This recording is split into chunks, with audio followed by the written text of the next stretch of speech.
Bonsoir à tous, chers frères et sœurs, chers camarades. J'aimerais, avant toute chose, nous inviter tous à avoir une pensée pieuse à l'endroit de nos héros, à savoir ces combattants qui sont en première ligne, qui se battent sur tous les fronts au Burkina Faso au prix du sacrifice suprême pour maintenir debout le Burkina Faso, pour reconquérir l'intégrité du territoire burkinabé et surtout pour reconquérir notre dignité.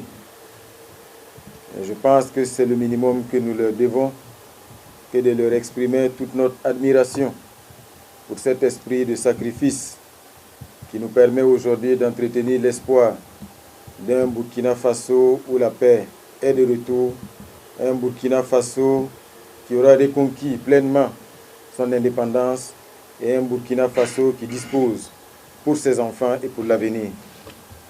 J'aimerais que nous ayons également une pensée pieuse à l'endroit de M. Marcel Ouedraogo, qui est l'un des délégués qui aurait certainement aimé être là, mais malheureusement qui a été arraché à notre affection. On va souhaiter que son âme repose en paix. C'est l'occasion pour moi de vous exprimer toute ma satisfaction d'être ici avec vous ce soir et surtout d'avoir donc cette opportunité d'échanger directement avec vous qui êtes les ambassadeurs du Burkina Faso, qui êtes les ambassadeurs de l'AES ici aux États-Unis. Je sais que vous êtes venus de plusieurs États. Certains ont fait de longues distances pour être là. C'est la preuve de votre attachement indéfectible à votre chère patrie, le Burkina Faso, mais aussi votre engagement résolu à faire en sorte que la dynamique en cours puisse donc atteindre les objectifs fixés. Alors, ce que je peux dire également, c'est que l'ambassadeur l'a dit, aujourd'hui, le leadership du camarade président du Faso nous vaut aujourd'hui la sympathie partout où nous passons. Ce qui fait qu'aujourd'hui, quand on interroge le camarade président du Faso sur ce qu'il ressent par rapport à ce retour, il dit toujours qu'il le vit comme une lourde charge. Ça veut dire qu'il n'a pas le droit de faillir. Et cette charge, chacun de nous doit la partager. Parce que nous devons faire en sorte d'être à la hauteur de la sympathie que le monde nous réserve aujourd'hui partout où nous passons. C'est l'occasion de vous transmettre donc les fraternelles salutations, les remerciements, mais aussi les encouragements du camarade président du Faso qui m'a mandaté de venir porter la déclaration du Burkina Faso à cette 80e Assemblée générale des Nations Unies. C'est l'occasion pour moi aussi de vous donner de vive voix un certain nombre d'informations sur la dynamique de la révolution progressiste populaire. Je suis convaincu que même à des milliers de kilomètres du Burkina Faso et de Ouagadougou, vous êtes témoins tous les jours des avancées qui sont enregistrées sur tous les chantiers. Que ce soit sur le chantier prioritaire de la sécurisation du territoire, que ce soit sur les différents chantiers du développement et de l'amélioration des conditions de vie des Burkinabés, des villes et des campagnes. Sur le plan sécuritaire, je pense qu'aujourd'hui, comme je l'avais déjà indiqué, nous devons tous les jours être reconnaissants et exprimer notre admiration pour le camarade président du Faso, chef suprême des forces armées, pour nos combattants, nos guerriers, qui aujourd'hui constituent pour chacun de nous un modèle d'engagement et d'esprit de sacrifice. C'est grâce à leur sacrifice, à leur engagement, c'est grâce à tous les efforts, au sursaut d'ensemble du peuple burkinabé qui a permis de réorganiser cette armée, de l'équiper, de faire en sorte d'avoir les effectifs nécessaires par la mobilisation des volontaires pour la défense de la patrie, ces héros. C'est tout cela qui nous permet aujourd'hui d'enregistrer des victoires significatives et de reconquérir des zones qu'on croyait définitivement perdues. C'est pour vous dire qu'aujourd'hui, sur le front sécuritaire, il y a de très grandes avancées. Évidemment, vous savez, c'est plus facile pour celui qui veut gâter, comme on dit à Morée, que celui qui veut arranger. Donc, il suffit que quelqu'un tire quelques rafales quelque part et on fait beaucoup de bruit. Mais restons sereins parce que la dynamique est vertueuse et la dynamique va s'amplifier. Parce qu'aujourd'hui, nous sommes résolus à faire tout le nécessaire, à consentir tous les sacrifices pour que notre armée, pour que nos volontaires pour la défense de la patrie, pour que nos forces de défense et de sécurité nous assurent cette victoire certaine et le plus tôt possible. C'est l'occasion également de vous dire qu'au-delà des questions sécuritaires, le capitaine Ibrahim Traoré l'a dit, notre mission, c'est une mission de sécurisation du territoire, mais c'est une mission de transformation structurelle et durable de notre pays pour créer les bases sans lesquelles nous ne pouvons espérer un développement, sans lesquelles nous ne pouvons espérer une amélioration durable des conditions de vie des Burkinabés et surtout sans lesquelles nous ne pourrons faire en sorte que chaque Burkinabé se sente utile et qu'aucun Burkinabé ne soit un laissé pour compte au Burkina Faso. Donc c'est pour dire que sur les chantiers de développement, que ce soit sur la question de l'agriculture, parce que le président du Faso nous le rappelle chaque fois, il n'y a pas de dignité, il n'y a pas de liberté pour celui qui ne mange pas à sa faim. C'est pour cela qu'il y a des efforts historiques, des efforts colossaux qui sont déployés pour accompagner nos vaillants producteurs, pour créer les conditions d'une meilleure maîtrise de l'eau, sans laquelle nous ne pourrons aujourd'hui prétendre atteindre la sécurité alimentaire.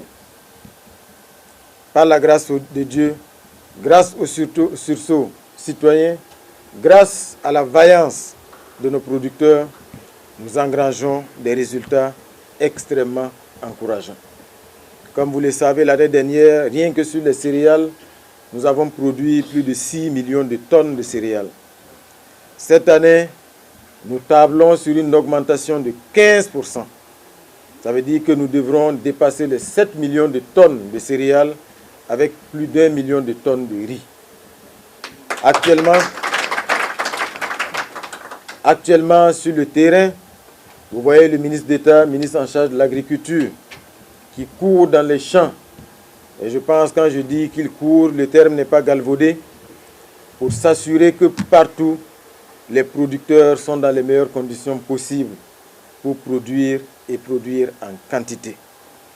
Et vous voyez l'offensive agro-pastorale et halieutique. Il y a l'agriculture, dans le secteur de l'élevage, on a apporté des réponses historiques en termes de vaccination, avec des doses largement subventionnées. On a largement investi pour préserver le cheptel burkinabé d'un certain nombre d'épizooties.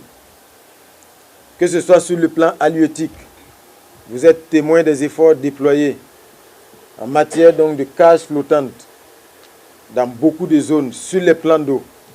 Et aujourd'hui, on produit du poisson comme on n'en a jamais produit au Burkina Faso. Que ce soit sur le plan de l'éducation, l'initiative présidentielle est en marche.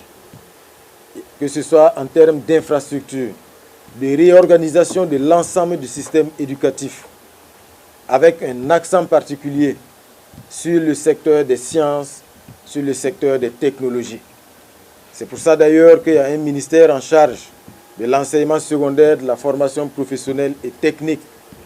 Parce que le camarade président du Faso l'a dit, si on reste dans l'enseignement général, on ne pourra jamais atteindre les objectifs que nous nous fixons.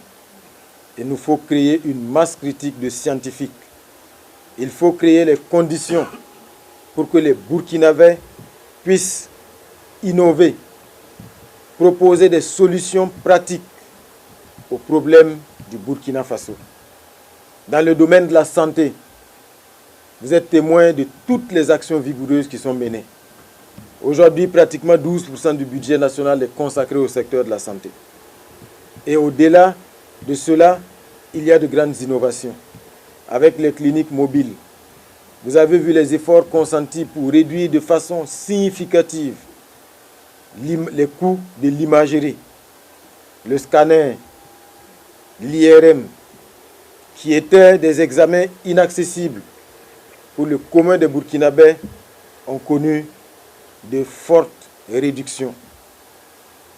Les dialysés qui devaient déposer une caution de 500 000 francs pour entrer dans la cohorte, aujourd'hui, on rentre dans la cohorte gratuitement. C'est pour dire que sur les secteurs sociaux, il y a des efforts extrêmement importants qui sont déployés au quotidien. La lutte contre l'insécurité n'occulte pas le défi du développement et de l'amélioration des conditions de vie des Burkinabés. Sur le plan des infrastructures, l'initiative Faso-Mebo est en marche et vous êtes témoin de l'adhésion massive, que ce soit à l'intérieur du Burkina, que ce soit à la diaspora, pour nous permettre de transformer nos villes, de construire des routes. Les brigades se déploient dans les régions au fur et à mesure, avec pour mission de faire en sorte que dans toutes les régions, il y ait moins de désenclavement et surtout que des zones de production vers les centres urbains, nous puissions sortir les récoltes, sortir les productions. L'initiative se déploie également pour accompagner la reconquête du territoire. Parce qu'aujourd'hui, dans beaucoup de zones reconquises, la seule stratégie lâche pour l'ennemi, c'est de semer des mines artisanales. Parce que le terrain s'y prête. Donc, il nous faut construire des routes pour accompagner l'action héroïque de nos combattants et faire en sorte que des zones entières du Burkina Faso, qui jusque-là étaient restées en marge du développement, puissent connaître donc ces investissements dans le secteur des infrastructures. Je peux vous assurer que, comme le chef de l'État l'avait dit au début, face aux acteurs politiques, il y a des zones du Burkina où quand vous arrivez, vous posez la question, qu'est-ce qu'on a bien pu faire après 65 ans d'indépendance? Parce qu'il n'y a rien, ou presque rien. Dès que les plus s'installent, vous avez des villages qui sont coupés du reste du pays. Des zones entières où il n'y a pas d'école, il n'y a pas d'eau potable. À tel enseigne que quand on vous fait le récit de leurs conditions de vie, vous pensez à une fiction. Aujourd'hui, nous devons remédier à tout cela. Parce que c'est ça également qui fait le lit du terrorisme. C'est ça aussi qui fait que des Burkinabés se retournent contre leur propre pays. Donc aujourd'hui, nous devons faire face au même moment à tous ces défis. Mais si aujourd'hui nous avons des résultats, et si aujourd'hui nous avons la conviction qui se renforce tous les jours que nous allons y arriver, c'est parce que vous êtes debout. C'est parce que chaque citoyen burkinabé est debout. Et aujourd'hui, quand on parle de révolution progressiste populaire, c'est une révolution de chaque fils et de chaque fille du Burkina Faso. Nous devons tous nous révolter contre les injustices, contre la domination, contre la pauvreté, contre l'insécurité. Vous êtes témoins également de l'adversité. Tous les jours, nous sommes dépeints sous les traits des diables les plus méchants par les mêmes médias occidentaux qui, tous les jours, quand ils parlent du Burkina Faso, c'est toujours pour parler de ce qui ne va pas, pour donner l'impression au reste du monde que rien ne va au Burkina Faso. Mais je pense aujourd'hui que leur échec, il est actuel et il est programmé. Nous n'en doutons pas un seul instant, parce que la dynamique de la révolution progressiste populaire est une dynamique de transparence. Le chef de l'État le dit, et je le dis également chaque fois quand je me retrouve avec les diplomates, nous ne sommes pas des diplomates, nous ne sommes pas des hommes politiques. Donc nous ne savons pas faire dans le politiquement correct ou dans le diplomatiquement correct.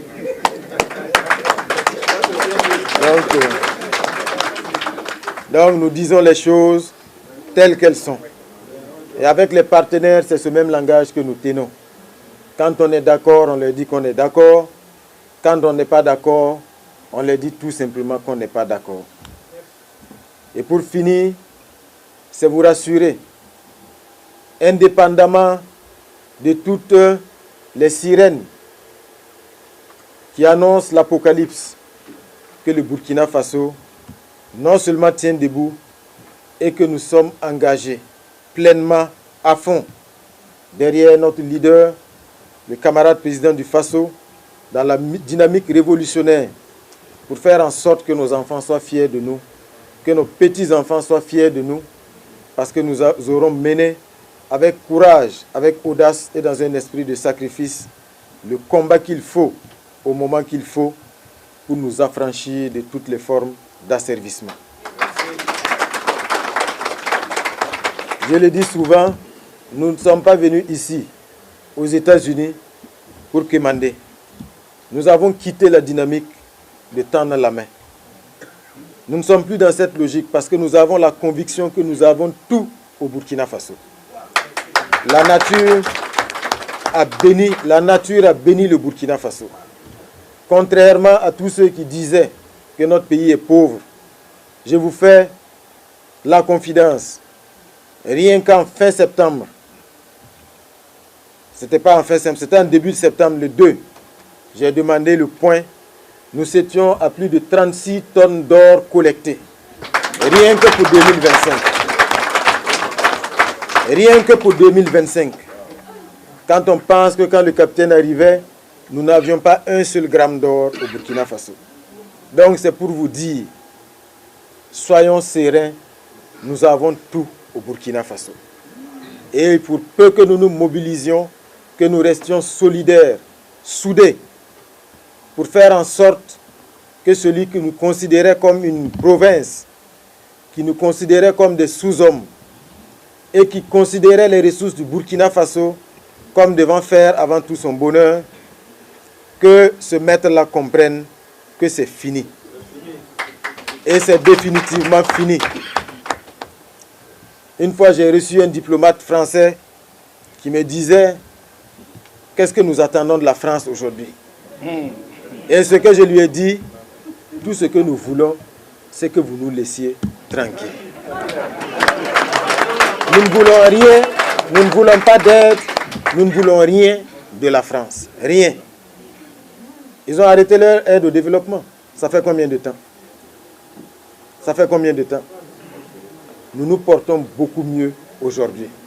Et rien qu'en dénonçant les accords de non-double imposition, ce que nous engageons dépasse ce que la France nous donnait à travers l'aide au développement. Rien que par cela. Donc, ne nous trompons pas, ce n'est pas nous qui avons besoin d'eux, c'est eux qui ont besoin de nous et de nos ressources. Ils ont besoin de nos ressources sans nous. Ils ont besoin de nos ressources, mais ils n'ont pas besoin de nous. Nous l'avons compris. Et donc aujourd'hui, comme je dis, nous sommes dans cette dynamique. C'est le combat des Burkinabés de l'intérieur, c'est le combat des Burkinabés de la diaspora. Donc le message que j'ai à votre endroit, c'est vous transmettre les encouragements du chef de l'État. Parce que c'est un combat qui va être dur, c'est un combat de longue haleine, et c'est un combat dans lequel l'ennemi va toujours briller par des stratégies perfides, de manipulation. Donc il faut que nous restions vigilants. C'est extrêmement important et nous sommes convaincus que nous allons y arriver parce que nous sommes les dignes fils du pays des hommes intègres. La patrie ou la mort. Merci.